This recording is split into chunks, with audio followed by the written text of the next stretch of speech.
Hello friends, नमस्कार, जय हिंद, वंदे मातरम। अगर आप इन 20 सवालों में से 15 का राइट आंसर आप दे पाते हैं तो आप बीएड एंट्रेंस एग्जामिनेशंस ईजिली निकाल पाएंगे। इट मीन्स कि आपकी प्रिपरेशन अच्छी लेवल पे है, आपको थोड़ा और मेहनत करने की ज़रूरत है। आइए स्टार्ट करते हैं। और आउट ऑफ 20 में आपका कितना बनता है? अगर ये जो 15 क्वेश्चन का माइलस्टोन है, इसको आप टच नहीं कर पाते हैं तो आप भी कितना बना पाए हैं ये बताइए, ठीक है? और अपनी प्रिपरेशन को कंटिन्यू करते रहिए। आइए स्टार्ट करते हैं आज का क्वेश्चंस। तो ये आपका क्वेश्चन है। क्वेश्चन क्या है? मानव शरीर में रक्त संचरण की खोज किसने किया था? बताइए डियर, मानव शरीर में रक्त संचरण की खोज किसने किया था? देयर आर 4 ऑप्शंस एंड आपका राइट आंसर बनेगा विलियम हार्वे, ठीक है? William Harvey. मानव शरीर में रक्त संचरण की खोज किसने किया था? William Harvey. और रॉबर्ट हुक के नाम आपने सुना होगा, इंपॉर्टेंट है। इन्होंने कोशिका की खोज किया था। कोशिका मीन्स सेल, कोशिका, ठीक है? नेक्स्ट,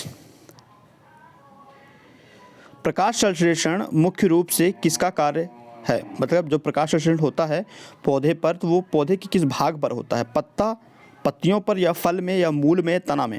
देखिए, जो प्रकाश संश्लेषण होता है वो डियर आपके पत्तियों पर किया होता है, ठीक है? पत्तियों पर प्रकाश संश्लेषण होता है, ठीक है? क्लोरोफिल प्लस सूर्य की किरणों के द्वारा।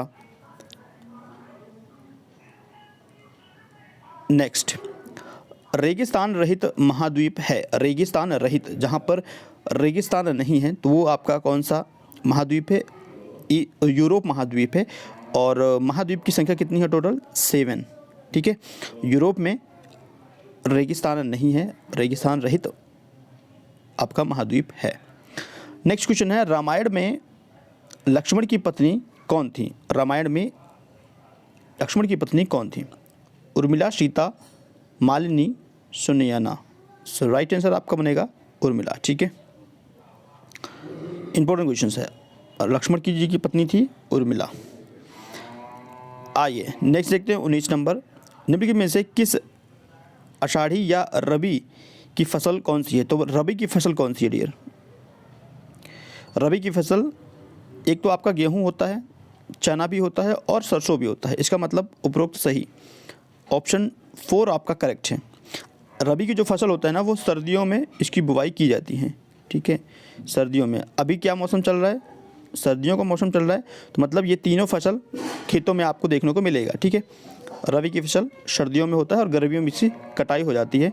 बुवाई का जो समय है वो सर्दियाँ ही हैं। भारत की सबसे बड़ी सिंचाई नहर कौन सी है? भारत की सबसे बड़ी सिंचाई नहर कौन सी है? इंदिरा गांधी कर्नेल, ठीक है? तो इंदिरा गांधी नहर भी बोलते हैं इसको। टोटल इसकी जो लेंथ है वो है 615 किलोमीटर्स। कितनी है लेंथ? 615 किलोमीटर्स। आइए नेक्स्ट क्वेश्चन है, वॉर एंड पीस किताब किसने लिखे था? वॉर एंड पीस किताब, तो ये आपके हैं लियो टॉलस्टॉय, इन्होंने लिखा था। ये कहाँ के रहने वाले हैं? ये रूस के रहने वाले हैं। तो रूस के ये लेखक थे, इन्होंने ही वॉर एंड पीस किताब को लिखा था, ठीक है? Clear ideas? नेक्स्ट मूव करते हैं अनदर क्वेश्चंस। वर्तमान भारतीय राष्ट्रीय ध्वज की रचना किसने किया था? भारतीय ध्वज की रचना किसने किया था? इजी क्वेश्चंस है। पिंकाली वेंकैया, ठीक है? और राष्ट्रीय ध्वज की रचना किया था पिंकाली वेंकैया ने। नाउ नॉर्वे, नॉर्वे कंट्री है और इस देश की राजधानी क्या है? नॉर्वे देश, और इसकी राजधानी है ओस्लो। क्या है डियर? ओस्लो। ऑप्शन 3 करेक्ट है आपका।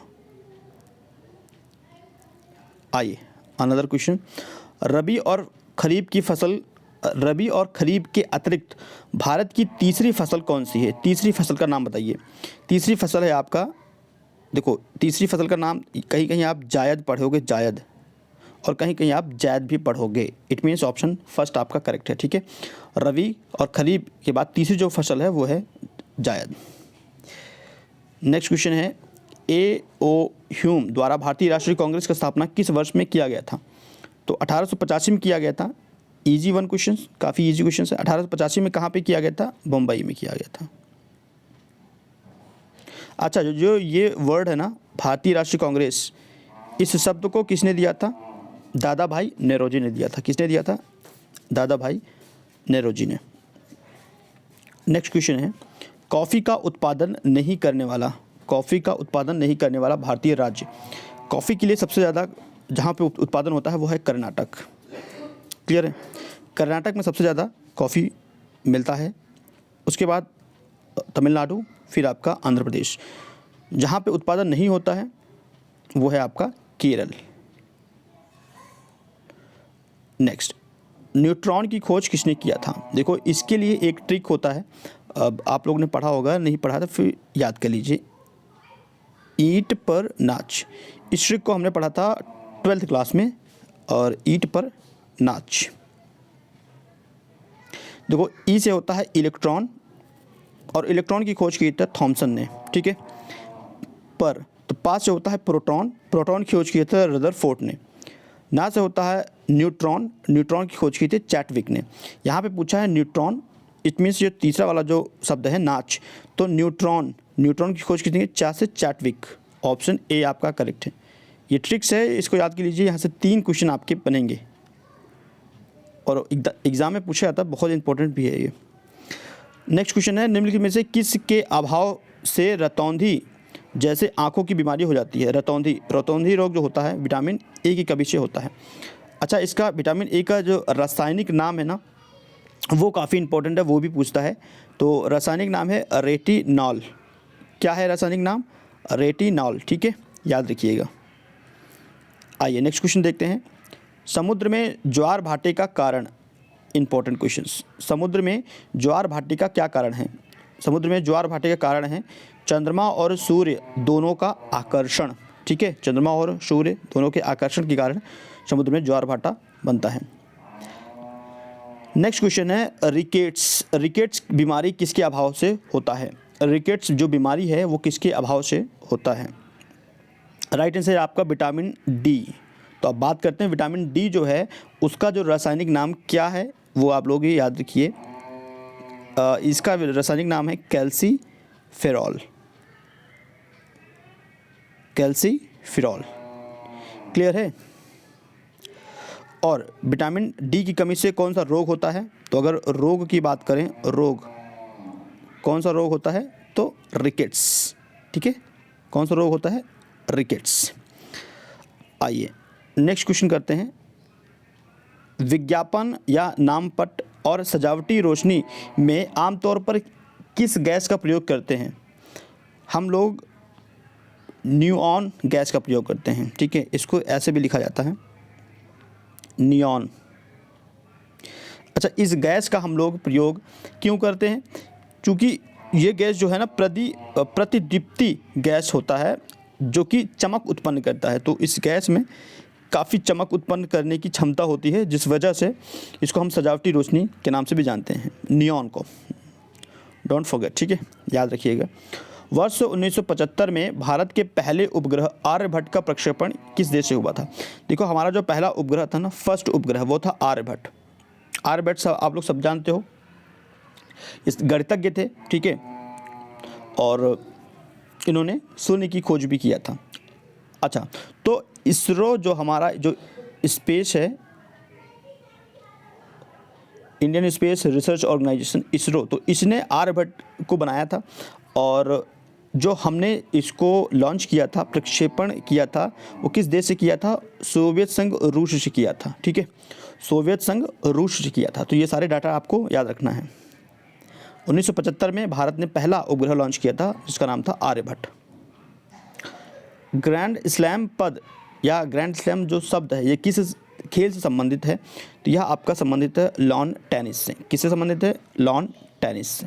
ऑप्शन सी आपका करेक्ट है। यह है आपका 20 नंबर क्वेश्चन, लास्ट क्वेश्चन है। देखिए आपके लिए बहुत सिलेक्टिव क्वेश्चन लेकर आए हैं, तो आप लोग को लाइक तो करना बनता है, ठीक है। आप लोग वीडियोज़ देखते हो, लाइक नहीं करते हो, तो आप लोग लाइक भी किया करो, ठीक है। It's a humble request. And next देखते हैं आपका 20 नंबर क्वेश्चन। किस राज्य में प्रथमतः राष्ट्रपति शासन की अवधि क्या है? मतलब किसी राज्य में राष्ट्रपति शासन जो लगता है, तो सबसे पहले याद रखिए कि जो राष्ट्रपति शासन लगता है आर्टिकल 356 के तहत लगता है, अनुच्छेद 356 के तहत लगता है। और इसकी जो अवधि होती है वो होती है 6 माह, लेकिन ये आपकी न्यूनतम अवधि है। अगर इसके बाद भी राष्ट्र प्रशासन को आगे बढ़ाना है तो आपको संसद में अनुमोदन लेकर उसके बाद अधिकतम, अगर अधिकतम की हम बात करें, अधिकतम कितना वर्ष तक लगाया जा सकता है, तो अधिकतम 3 वर्ष। ठीक है डियर, कितना?